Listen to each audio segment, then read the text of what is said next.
Seymour had awoken from a heavy sleep. It had filled his eyes as he remembered the dream of him simply laying his head down on a nice blanket in a bed, with a belly filled with warm food and warm mead. He had no care in the world. His past was different from many. He was adopted by the Dragonborn himself and raised, taught by him in combat. He had learned many spells, and he had learned how to fight. He knew how to hold himself very well.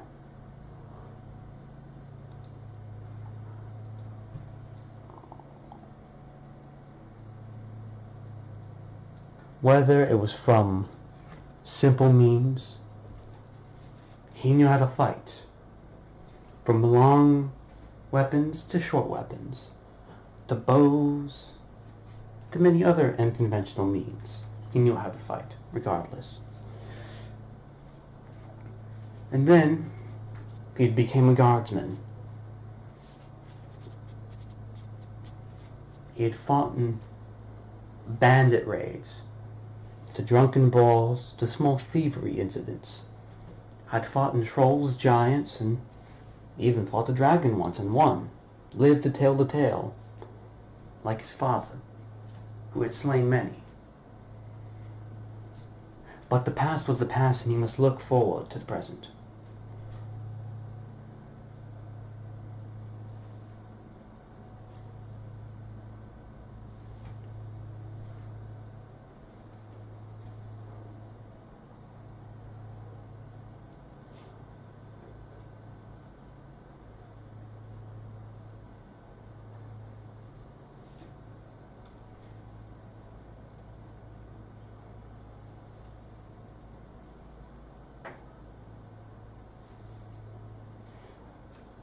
Anyway, he looked around and he was in a hut. No, scratch that. A house. He assumed in a village or maybe a mere farmer's.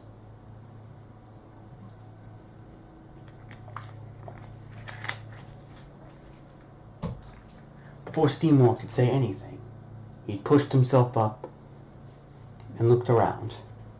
His shield and his weapon lay nearby. He had had a few items before he had left.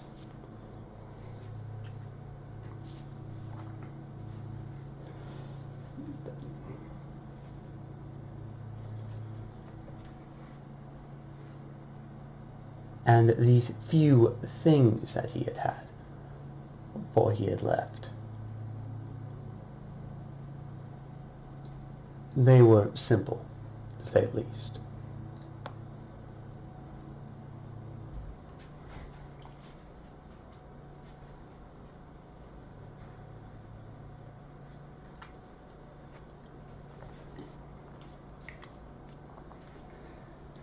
He went over and picked up his shield, along with a bow and a sword.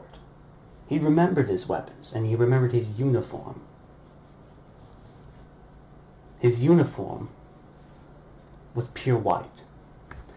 He did not hold of any of the regions.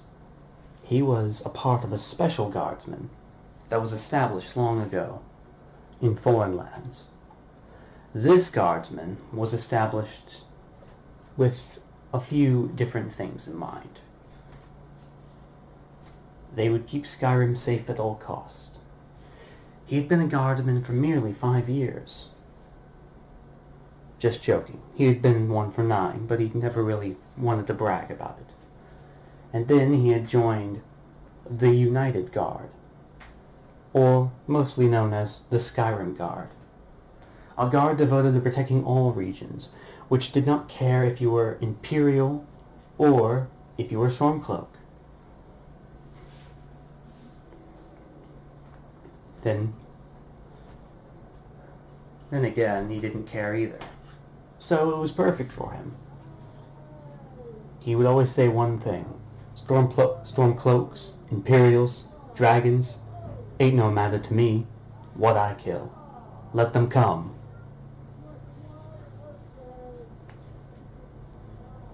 He had no care. If they were bad, it's bad.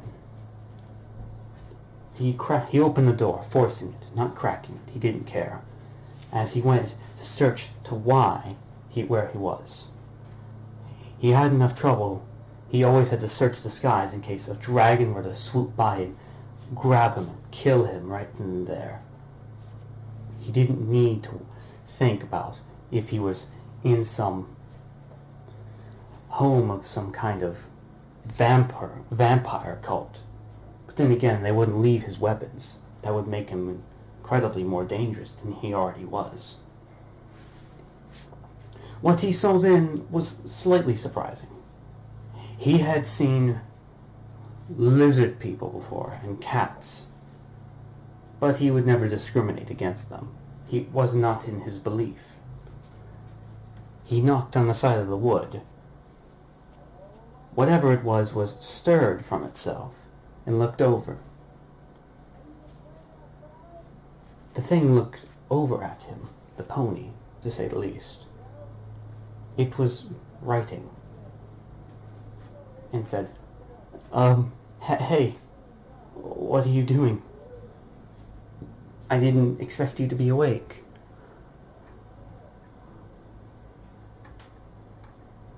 Well, I am awake now. Is there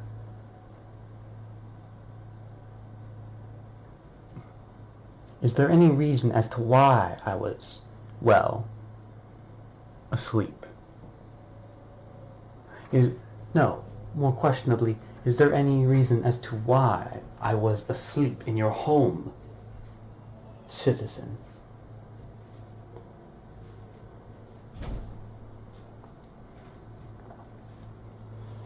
Well, I found you unconscious in a field, and I picked you up, and I put you in here.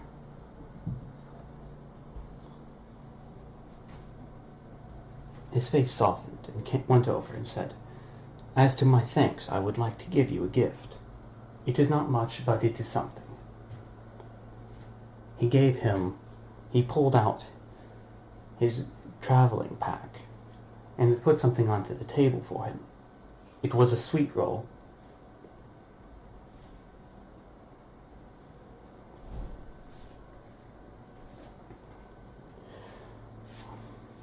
So, tell me what you know. After sitting down and hearing basically everything he needed to know, he was all right.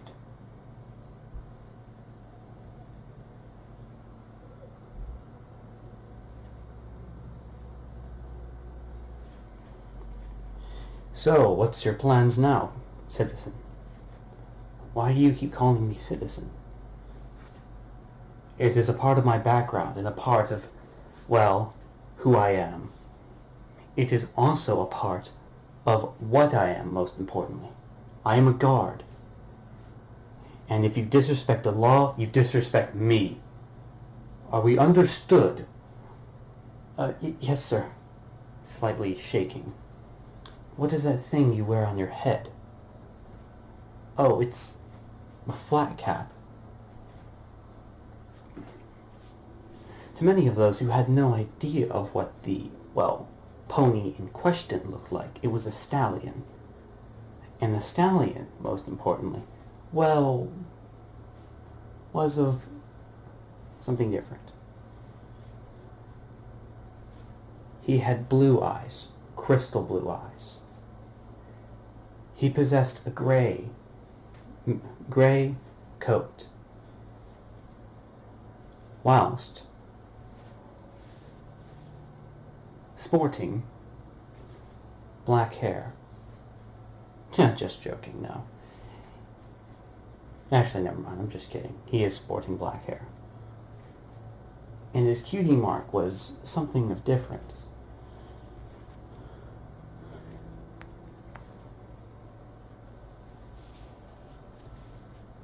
His cutie mark was a piece of paper, and a pencil. And he had a horn. Must have meant that he was a unicorn, as he had said before.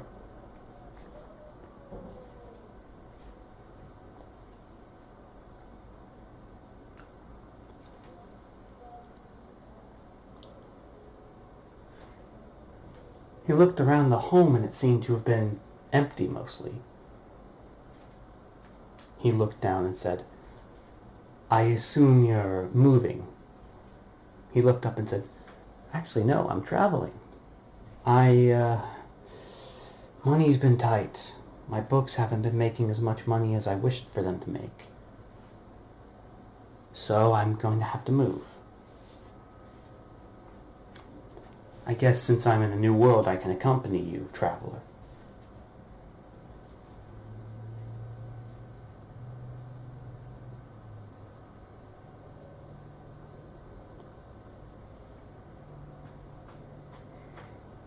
"Sure."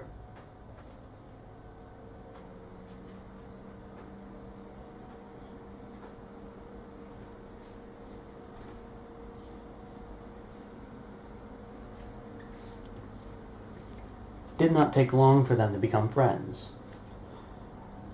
They had began walking on a journey.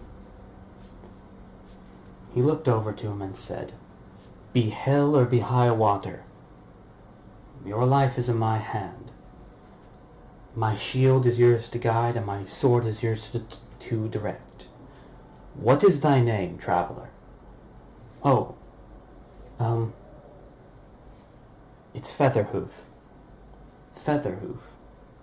I'll just call you Feather. Mr. Feather. This travel, I know this is beginning rather fast, in my opinion, but as long as I have someone or something to talk to, I guess I have no problem." As they had walked, out of nowhere he said, "My cousin's out fighting dragons, and what do I get? Guard duty."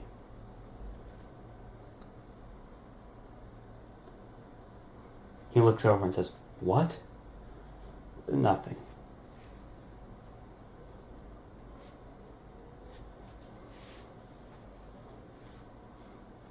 He looked over and said, "Funny thing. I used to be an adventurer, but then I took an arrow to the knee." Feather looked over in surprise and said, "An arrow to the knee? Did that hurt?" "Of course it hurt. I could not walk for a few months. Actually, now that I think about it, I couldn't walk for 2 weeks. But the priest had taken care of that gracefully. Healing magic does a great job enough. And a few healing potions from an alchemist if you can find them. Which I was lucky."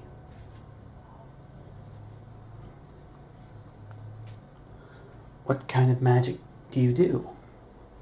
"I do many types of magic, my friend. I can possess fire, lightning,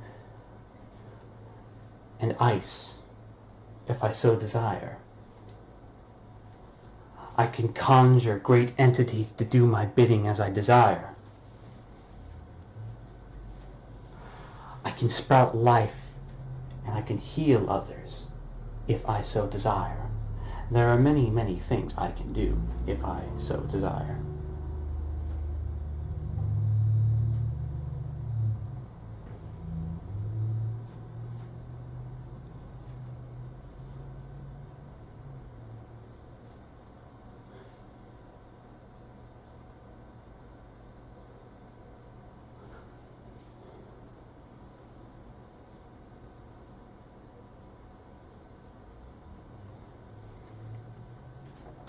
As they were walking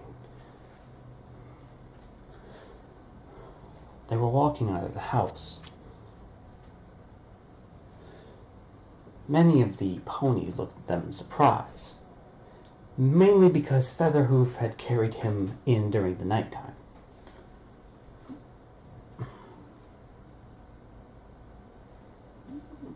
So tell me, where do we begin and end our travels, my friend? Well, we're going to be traveling to a few different places. We're going to be heading into Canterlot, and once we get into Canterlot, we're going to be leaving it. Then we're going to be going into Ponyville. We'll see where the rest of the journey heads us. Then we may head into the Badlands. Understood.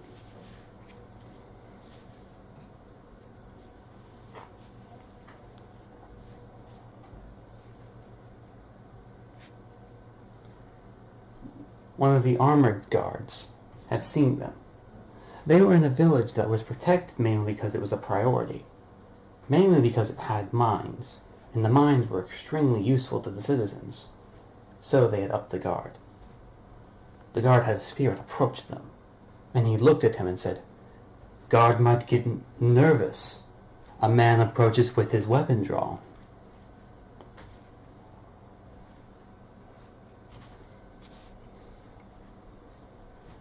He looks at him. He was going to say, "I could say the same for you," but he had his sword holstered and was sporting just his shield. He said, "What exactly are you? What I am is of no importance to you. Everything is in order, and that is all I can say." He looked at him and said, "Since you are a fellow guard, we may not sprout from the same line, but I will respect you, as you uphold the law, as do I. Now I must be on my way." He walked right by him.